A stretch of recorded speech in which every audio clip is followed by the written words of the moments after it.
I guess just speak from the heart and tell the people of St. Bernard, this is the big one. This is the one we've been always told, if it comes, could be devastating.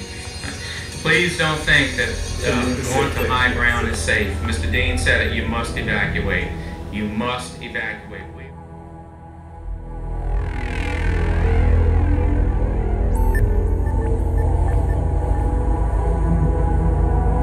We are not capable to handle the potential devastation that is headed our way. The 25-foot wall of water, we're not going to be able to stop it. There's no real high places in this parish to save ourselves.